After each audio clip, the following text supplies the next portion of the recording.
안녕하세요. 여러분의 경제학장 박사입니다. 자, 다들 이런 경험 있으시죠?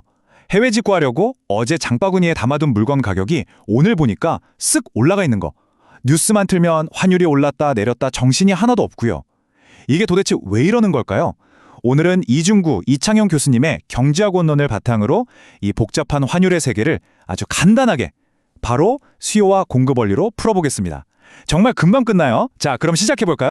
오늘 우리가 같이 살펴볼 내용입니다. 먼저 외환이 뭔지, 환율이 뭔지 아주 기본적인 개념부터 딱 잡고 갈 거고요. 그 다음엔 달러 시장이 어떻게 돌아가는지, 즉 수요와 공급의 원리를 볼 겁니다.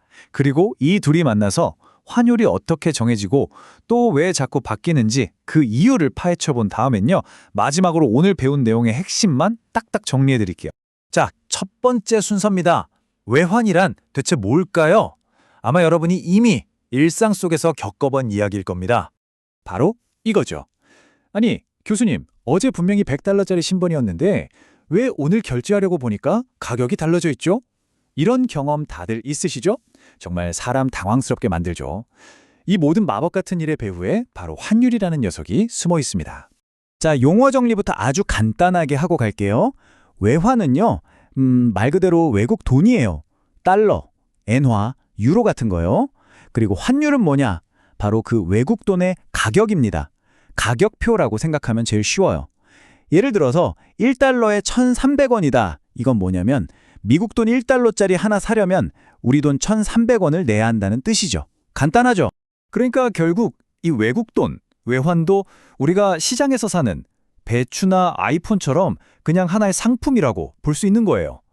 그리고 모든 상품의 가격이 시장에서 결정되듯이 이 환율이라는 가격표도 바로 외환시장이라는 곳에서 결정이 됩니다. 좋습니다. 그럼 이제부터 진짜 경제학의 세계로 들어가 보죠. 외환시장의 핵심 작동 원리, 바로 달러의 수요와 공급입니다. 도대체 우리는 왜 달러를 필요로 하고 그 달러는 어디서 우리나라로 들어오는 걸까요? 우리가 달러를 원하는 경우, 이걸 경제학에서는 수요라고 하죠. 어떤 경우일까요? 맞아요. 아이폰이나 테슬라 같은 미국 물건 살 때, 즉 수입할 때 달러가 필요하죠. 또 미국 주식 사거나 아니면 방학 때 미국 여행 갈 때도 당연히 달러로 바꿔야 하고요. 반대로 달러가 우리나라에 들어오는 경우, 즉 공급되는 경우는 어떨까요? 그렇죠. 우리가 만든 현대차나 삼성 TV를 미국에 팔 때, 즉 수출할 때 그 대가로 달러가 들어오죠. 또 미국 관광객이 우리나라에 와서 돈을 쓰면 그것도 달러 공급이 되는 거고요. 자, 그럼 방금 이야기한 이 수요라는 힘이랑 공급이라는 힘, 이 두 가지가 서로 밀고 당기면서 어떻게 환율이라는 가격을 만들어내는지 지금부터 아주 유명한 그래프를 통해 한번 들여다보겠습니다. 하나도 어려워요. 자, 먼저 수요 곡선부터 한번 볼게요. 보통 그래프를 보면 오른쪽 아래로 이렇게 쭉 미끄러지듯이 내려가는 모양이잖아요. 여기서 우리 학생들이 항상 손 들고 질문을 합니다. 교수님, 근데 왜 수요 곡선은 저렇게 아래로 내려가는 모양이에요? 아, 이거 정말 중요한 질문이에요. 핵심을 딱 짚었네요. 이유는 아주 상식적이에요. 한번 생각해 보세요. 환율이 내려가서 1달러에 1,300원 하던 게 1,000원이 됐다고 쳐요. 그럼 미국에서 파는 아이폰이 우리 눈에는 어떻게 보일까요? 더 싸게 보이겠죠? 그럼 사람들이 어떻게 하겠어요? 와, 싸다 하면서 더 많이 사려고 하겠죠. 그러려면 당연히 달러가 더 많이 필요해지고요. 자, 보세요. 달러 가격인 환율이 내려가니까 달러 수요량이 늘어나죠? 그래서 수요 곡선은 이렇게 오른쪽 아래로 내려가는 모양이 되는 겁니다. 좋습니다. 아주 좋아요. 그럼 이번엔 반대로 공급 곡선을 한번 볼까요? 이건 또 오른쪽 위로 올라가는 모양이네요. 이것도 한번 질문해 볼까요? 왜 그럴까요? 이것도 똑같이 생각해 보면 아주 쉽습니다. 자, 이번엔 환율이 올랐다고 상상해 봅시다. 1달러에 1,300원 하던 게 1,500원이 됐어요. 이건 우리한텐 달러가 비싸진 거지만 반대로 미국 사람들 입장에서는 우리 돈 원화가 싸진 거죠. 그럼 미국 사람들이 우리나라 물건을 볼 때 어떻게 느낄까요? 한국 제품이 갑자기 싸졌네? 하면서 우리나라 자동차나 TV를 더 많이 사가겠죠. 그럼 그 대가로 달러가 우리나라 시장에 더 많이 들어오게 됩니다. 즉, 달러 가격이 오르니까 달러 공급량도 늘어나는 거죠. 그래서 공급 곡선은 이렇게 오른쪽 위로 쭉 올라가는 모양이 되는 겁니다. 자, 이제 제일 재밌는 부분이에요. 우리가 방금 배운 두 가지, 아래로 내려가는 수요 곡선이랑 위로 올라가는 공급 곡선, 이 두 개를 한 번에 그려보면 어떻게 될까요? 보세요.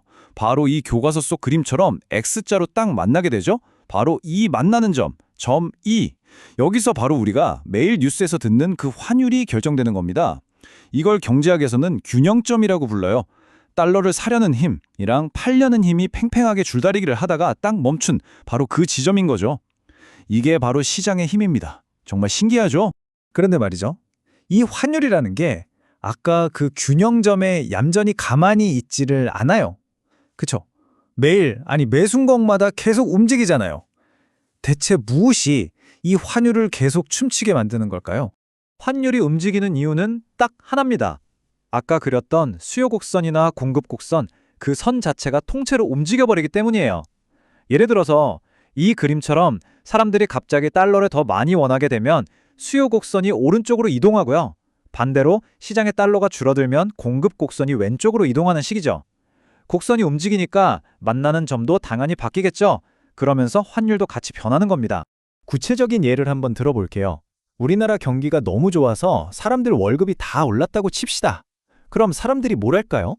그렇죠. 지갑이 두둑해졌으니 해외여행도 가고 싶고 외제차도 사고 싶고 수입품을 더 많이 사려고 하겠죠. 그럼 모든 환율 수준에서 달러에 대한 수요가 늘어나니까 수요 곡선 자체가 오른쪽으로 슝 하고 이동해버립니다. 그럼 새로운 균형점은 원래보다 더 높은 곳에서 생기게 되고 결과적으로 환율은 오르게 되는 거죠. 자, 이번엔 공급 쪽에서 한번 볼까요? 우리나라 주식시장에 투자했던 외국인 투자자들이 갑자기 한국 시장은 별로인 것 같아 하면서 돈을 쫙 뺀다고 상상해 보세요. 그럼 우리나라 외환 시장에 공급되던 달러의 양이 확 줄어들겠죠? 이건 공급 곡선이 왼쪽으로 휙 하고 이동하는 걸 의미합니다. 이 경우에도 보세요. 새로운 균형점이 위로 올라가면서 환율이 상승하게 됩니다. 이처럼 환율 변동의 비밀은 바로 수요와 공급 곡선, 이 선 자체의 이동에 있었던 겁니다. 자, 오늘 정말 중요한 경제 원리를 배웠습니다. 머릿속이 조금 복잡할 수도 있으니까 마지막으로 오늘 배운 내용의 엑기스만 딱 뽑아서 정리해 드릴게요. 이것만 기억하면 됩니다. 오늘 배운 내용 딱 5문장으로 정리해 볼게요. 첫째, 환율은 뭐다? 외국 돈의 가격이다. 둘째, 이 가격은 어디서? 외환 시장에서 결정된다. 셋째, 수요 곡선은 왜 우하향?